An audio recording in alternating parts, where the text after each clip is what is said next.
Hello everyone, I welcome you back to our channel. This is Legal Mindset at the bar, and today we are going in for foundations of law. Other campuses you will hear they call it introducing law, and in the house we have invited Counsel Mike back. We had him in how to answer fundamentals of criminal law, and people reacted that the video was so good, and now we have brought him back. So, Counsel, thank you for honoring our invitation. Thank you very much. I'm grateful. I beg you to introduce yourself to our channel. Well, thank you so much. My name again is Sekayaza Mike, and I was invited by Hamza Kalema, and I feel grateful whenever I feel invited, because this is ideally so nice when you share the knowledge. And I like the comments in the previous video. I think this video will also be important to the viewers. Thank you for subscribing to Legal Mindset at the bar. And those that have not yet subscribed, invite a friend to invite a friend. Subscribe, watch, share, and comment. Thank you so much.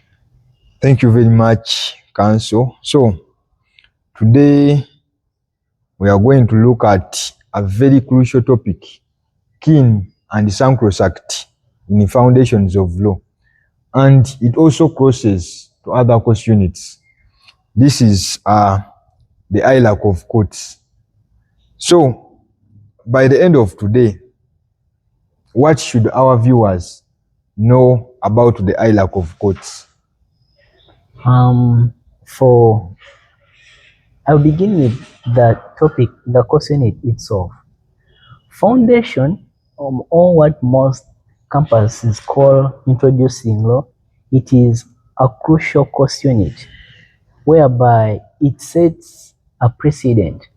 It introduces or ushers law students to the legal field, because it encompasses all other course units. All other course units derive their validity from this course unit, because if you don't understand the principles, if you don't understand the foundation, there is no way how you can benefit from the future. So you need to give a lot of attention to this course unit. And when you're reading foundation or introducing law, you must read it wholeheartedly, because it is a core course unit. Now, to go or to respond to what our viewers shall expect from today's discussion, we are discussing hierarchy of courts, and hierarchy of courts is a crucial part even in the legal profession. The moment you instigate a case where the court has no jurisdiction over that matter, the case will be dismissed, and not only dismissed, but it will be dismissed with costs. Therefore, if you give less attention to this topic, you make your clients lose out their money in case you instigate a case to a court that has no jurisdiction upon that. Therefore, our students, our viewers should expect a lot from this discussion.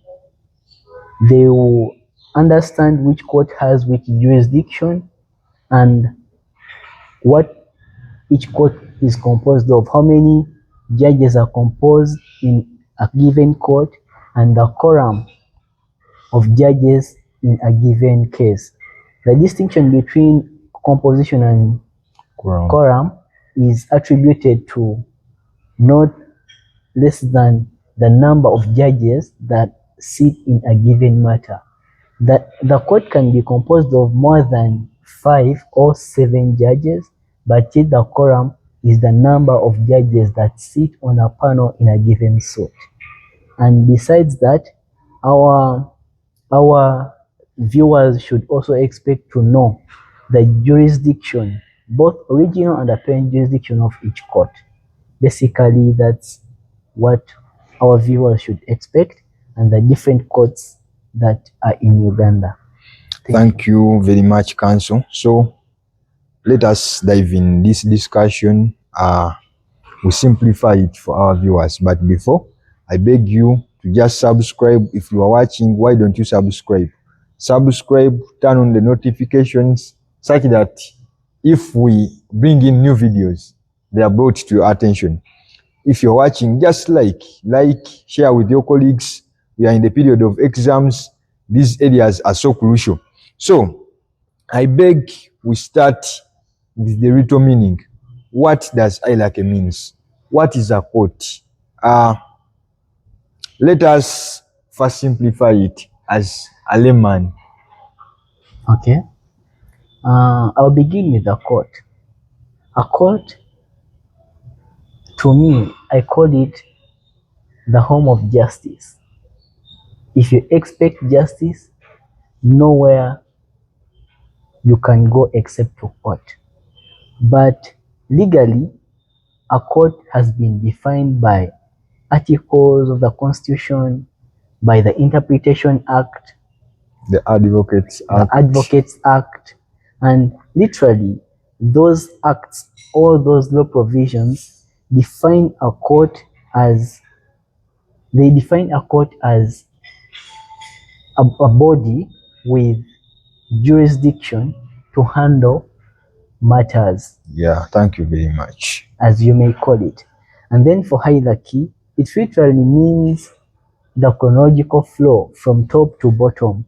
Yeah, the flow of powers from top to bottom. Therefore, hierarchy of courts means the chronological flow of powers of the court from the highest to the bottom. That's what I can say for hierarchy of courts.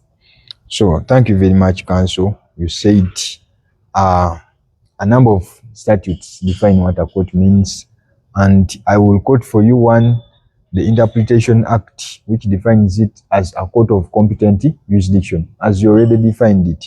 So you said Ailake means it is descending from top to bottom. The other one has much power. This one has less. The lowest one gets power from the highest one. No, it's not that the lowest one gets power from the highest one, but the higher court can overturn a decision made in a lower court. And if you instigate a case in a court and you feel aggrieved with the decision, you can therefore go on and appeal for review in a higher court. Means these lower courts are subject to the higher courts. They work under supervision of higher courts. Thank you very much. So, but not disputing the fact that judges or judicial officers have discretionary powers. However much these judges or magistrates in lower courts, they are subject to review by higher judges courts. In higher courts. Their decisions are binding and they are discretional. They have power to judge in the possible way they deem fit. Just that if you, the party to that case, you feel aggrieved of their decision, you can now appeal to a higher court. That is it. Thank you very much. That is the Ailake of courts. So, let us now look at the types of courts. We see the case of Dr. Kizza Besigye, the recent one, the rank was there, it should not be taken to this court, it should be taken to this one. You enlighten us about the types of courts we have in the Republic of Uganda. Yeah, ideally, I wouldn't like to dive into the Besigye case, but to our viewers today, I need them to know that we have different types of courts. And among the types of courts, we have the courts of judicature. Yeah, the courts of judicature are the courts that are recognized in the Judicature Act. And they are also provided for under Article 129 of the Constitution of the Republic of Uganda 1995 as amended. They are the courts of judicature, and there are only 3 courts of judicature. That is the Supreme Court, the Court of Appeal, and the High Court. And the High Court. Those are the courts of judicature. Then besides the courts of judicature, we have the subordinate courts.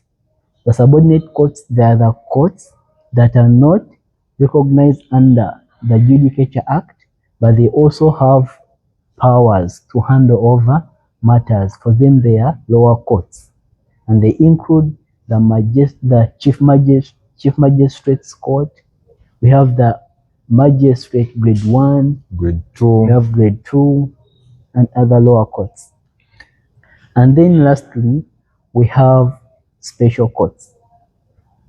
Yeah, now the special courts, at some point they are called tribunals. They handle specific matters.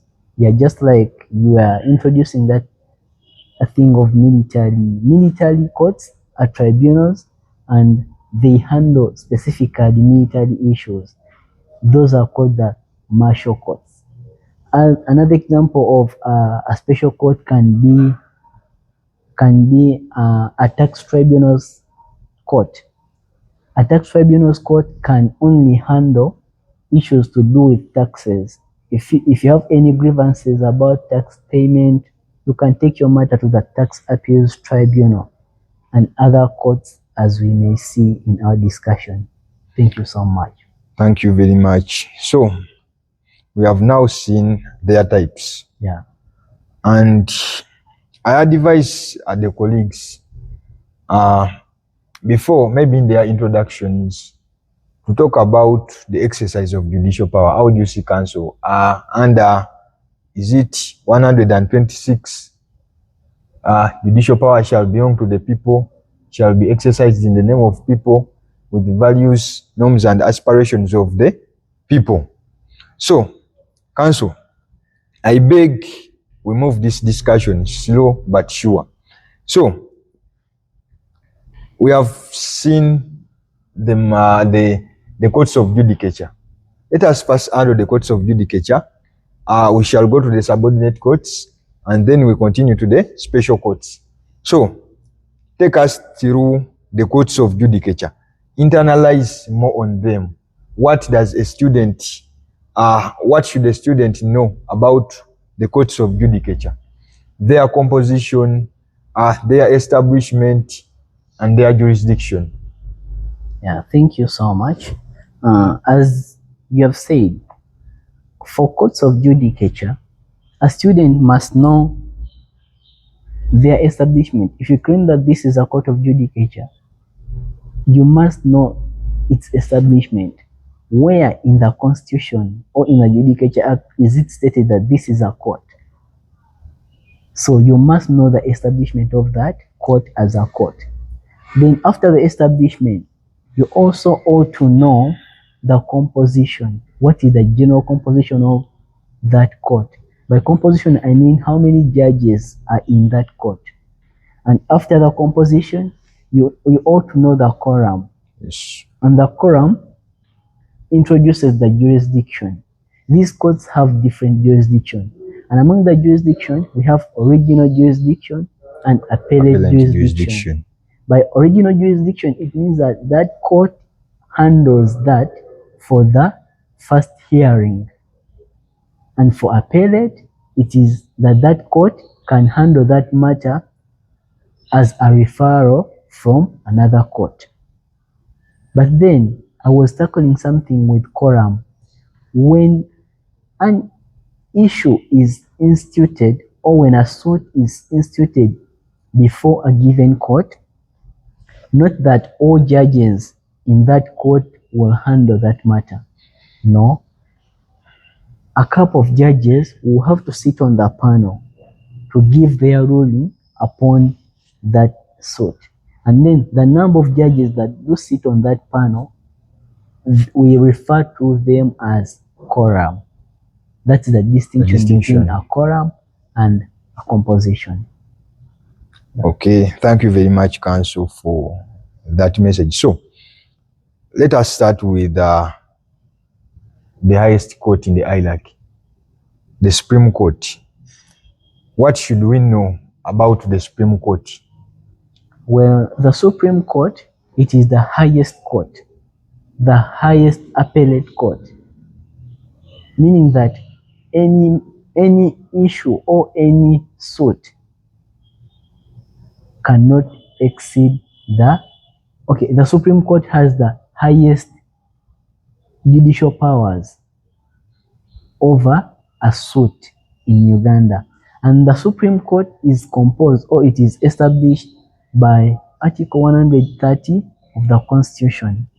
And it provides that this Supreme Court is the highest appellate court. If you feel aggrieved by a decision of a judge in a lower court, it can only be appealed until the highest court, which is the Supreme Court. So that legitimizes it being the highest appellate court. It is the highest appellate court, and the composition of this court is provided under Article 131. Yeah, it provides that this court is composed of an even number, meaning an odd number of not less than 5 and not more than 7.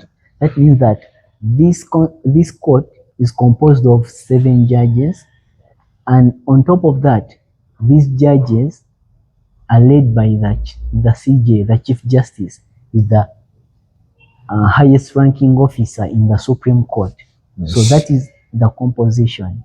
And then for the jurisdiction, the Supreme Court has 2 jurisdictions. That is the original and the appellate. For the original jurisdiction of the Supreme Court, it is to handle presidential election petitions. That is the primary duty of the Supreme Court. If you contest as a president and you feel aggrieved with the results of the election, the court where to refer your matter to is the Supreme Court. The Supreme Court. Yeah. All the cases we have had, Kizza Besigye versus Museveni, Robert Kyagulanyi, they have all been decided by the Supreme Court. Yeah, and there is that case of Amama Mbabazi, the case of 2016, it was also decided by the Supreme Court. Yeah, so it means that is its original jurisdiction. Precisely. Now, tell us the appellate jurisdiction. Yeah, and then on the other hand, for appellate jurisdiction, it is the jurisdiction that is conferred to the Supreme Court, whereby if someone institutes a case in the Court of Appeal and the decision has been made, they feel aggrieved of the decision that has been made in the Court of Appeal, they now reappeal. They appeal in the Supreme Court. Then it is when the Supreme Court exercises its appellate jurisdiction. Okay? Ideally, the duty of the Supreme Court, as we have said, it is to handle suits or presidential election suits. But if you also feel aggrieved with the decision of the Court of Appeal, you still have a chance to appeal in the Supreme Court. And when the Supreme Court is presiding over such a suit, then it is conferring, or it is exercising its appellate jurisdiction. And what differs in the aspect of appellate jurisdiction, it is an incumbent, or it is upon the discretion of the court to either bring a full quorum of 7 of the 7 judges, or to bring only 5 judges to preside over that matter. As long as it is odd number. Yeah, as long as it is an odd number. And we have seen many cases, like the recent decision of Attorney General versus Honorable Mike Kawaziguruka, the case of 2025, where there were 7 judges on the quorum, and it was not a presidential election. Yes. It was an appeal from the Court of Appeal. Yes. So for appellate jurisdiction, it is upon the court. They can either sit as 7 or 5. Yeah. Thank you very much, Counsel. Maybe to enlighten something to our viewers, the number should be odd, because in matters of taking decisions, there should not be a tie. A draw, yeah. Yeah. It shouldn't be a draw. If it is odd, it means a draw can never exist. Definitely.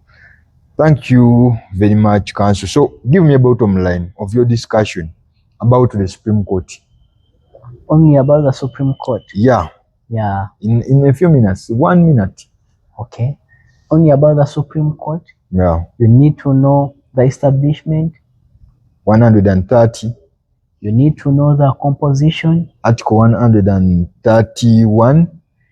You need to know the jurisdiction and the different forms of jurisdiction. The jurisdiction under Article 132 of the 1995 Constitution. Precisely. Okay, thank you, Counsel. Let us now continue with the Court of Appeal as our next court in the hierarchy of courts, the courts of judicature. The Court of Appeal, as we have earlier stated, we also need to know the establishment of the Court of Appeal. We need to know the composition, and we also need to know the jurisdiction. And ideally, the Court of Appeal is established by Article 134, the Constitution of the Republic of Uganda, 1995, as amended, and it provides that the Court of Appeal has the duty or has the jurisdiction of handling appeals from the High Court. But before we go to the jurisdiction, the High Court is composed of an even number of 3, not less than 3, and not exceeding 5. Okay? The Court of Appeal. That is the Court of Appeal. And this Court of Appeal, it carries its name according to the composition. When 3 judges sit on the quorum, then it means that this Court of Appeal is handling a matter from the High Court. It is handling an appeal from the High Court, and therefore it is the Court of Appeal. But when the judges sit as 5, it means that this court is now incurring the name of the Constitutional Court, and in doing so, it is interpreting the Constitution of the Republic of Uganda at that point. Okay? Thank you. So the Court of Appeal is established by Article 134, and its composition is provided under Article 135, where 3 to 5 judges are the composition of this court. But when this court is to be referred to as the Constitutional Court, then it is okay. The Constitutional Court is not a building on its own. It is the same court. It is the Court of Appeal, but now sitting as the Constitutional Court. When a matter of constitutional interpretation arises. When a matter of constitutional interpretation arises, then the Court of Appeal has its original jurisdiction now. Yes. Of interpreting it, because it is the first of its kind. It is to be heard from this court. But now this time round, it is sitting as the Constitutional Court. That is the original jurisdiction of the Court of Appeal. And in doing so, the quorum will be constituted of 5 judges. And that is all provided in Article 137 of the Constitution of the Republic of Uganda. Okay, thank you for that discussion on the Court of Appeal. What I got from your discussion is that the Court of Appeal is established in Article 134 of the Constitution. It is led by the Deputy Chief Justice. Yeah. And when the Deputy Chief Justice is not around, it is the most senior justice to take over.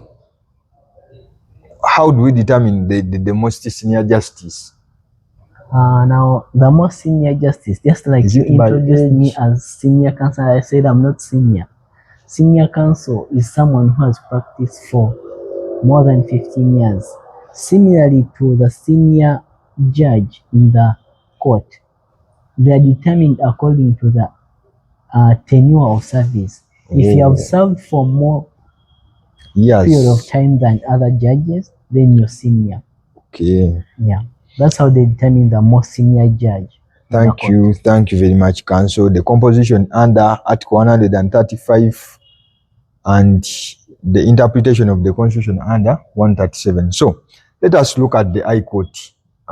Let us polish it, because we have looked at these things in the courts we have discussed. Let us look at the High Court. It says establishment. So we look at the establishment. We have talked of the composition. We hear of the circuits of the High Court, the divisions of the High Court. What should the students know about the High Court?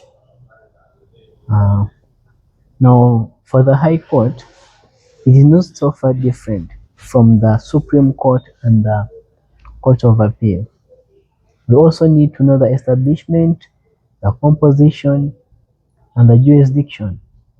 But for the High Court, it is established by Article 138 of the Constitution of the Republic of Uganda.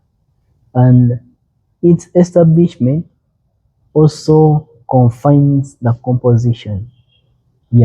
So this High Court is established in the same article, and also its composition as being the very article.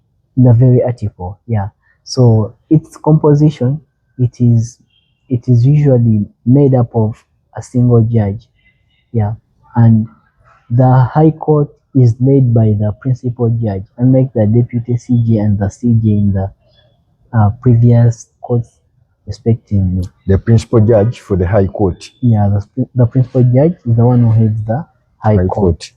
But then for the jurisdiction, it is provided under Article 139, and the jurisdiction of the High Court is that it has unlimited original jurisdiction over criminal and civil matters. At that juncture, you have said it has unlimited original jurisdiction over criminal and civil matters. What does it mean? Unlimited original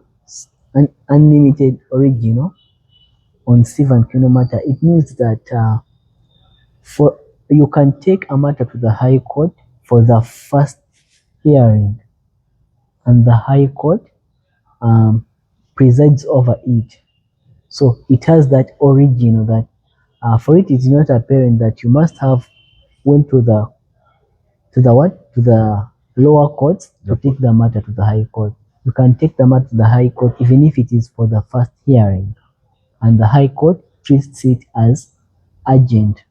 Unlimited. Because it has unlimited original jurisdiction. And the aspect of unlimited is also attributed to the fact that it can handle civil and criminal. So we saw the divisions of the High Court and the circuits. Differentiate for us, what are divisions, what are circuits? Now divisions and circuits, they come to support the judicial system of Uganda with its legitimacy to ensure effective administration of justice. Remember, the High Court has a lot of jurisdiction because it has unlimited and original. It handles a very large number of cases. It handles a very large number of cases. Therefore, to ensure effective administration of justice, the system saw it prudent to come up with the aspect of divisions and circuits. These divisions and circuits, they work it is a concurrent administration of justice in the High Court, whereby for circuits, we can say a circuit is part of the package, something that is part of the other.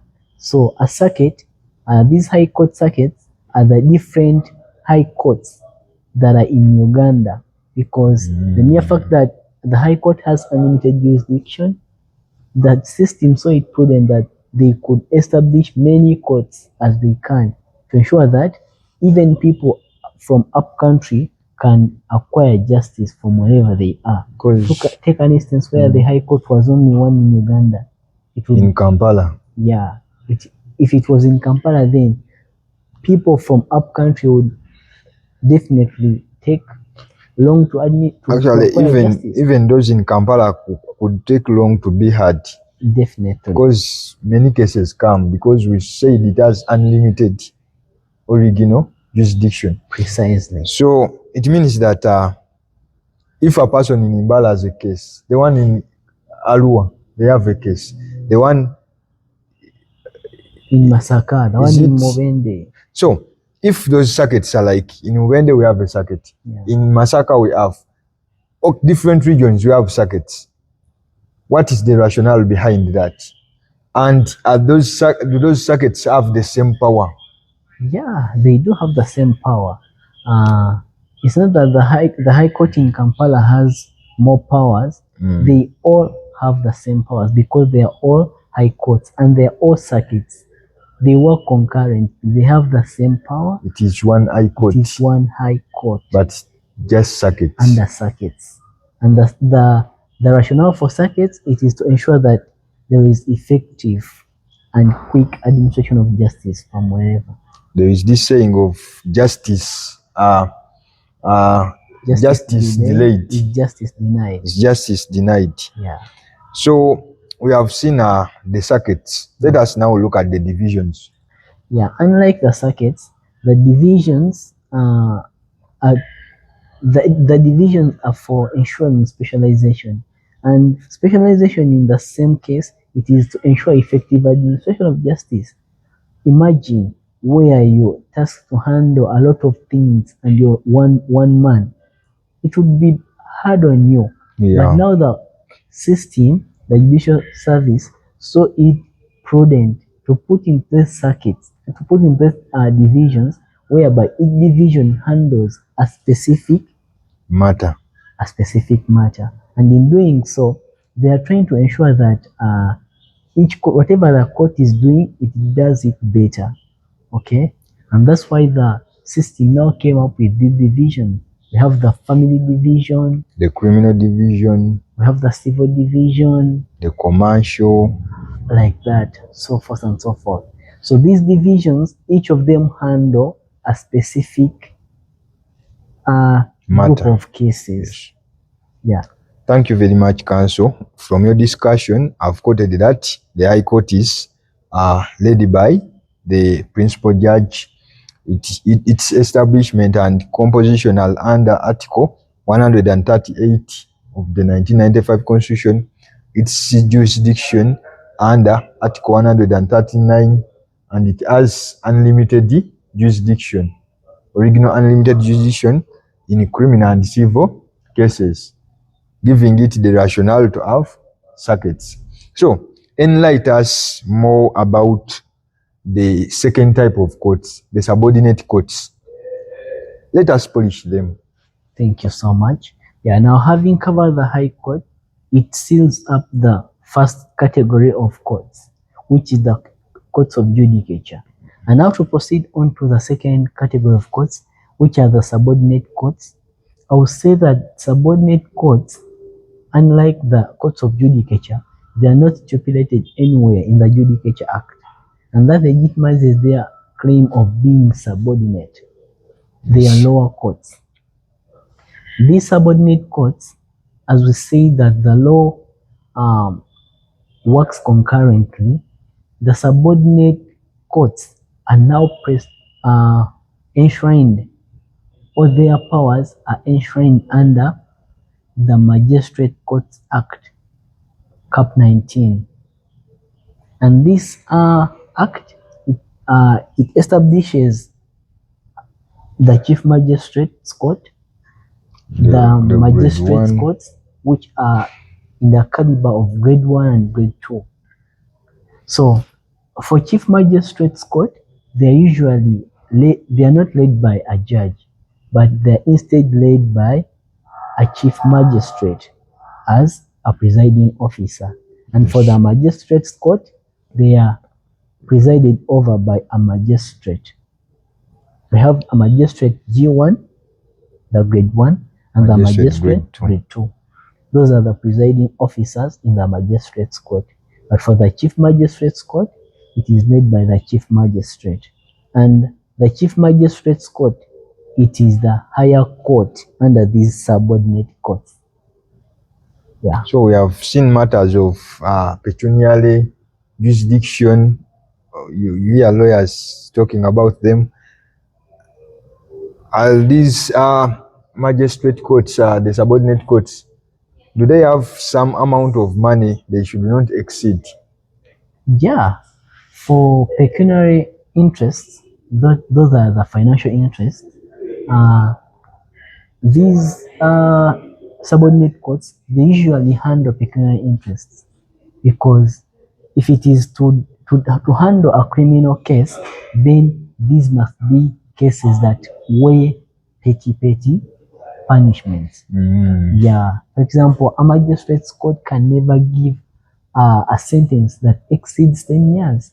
It is really so, it sounds ambiguous for a lower court to give such a ruling. So they handle criminal cases that weigh less penalty punishment. or less punishments, but in most instances, they handle pecuniary matters, which are financial matters. And in doing so, they're also limited to a specific amount of money. Subordinate courts can never handle a matter that exceeds 50 million.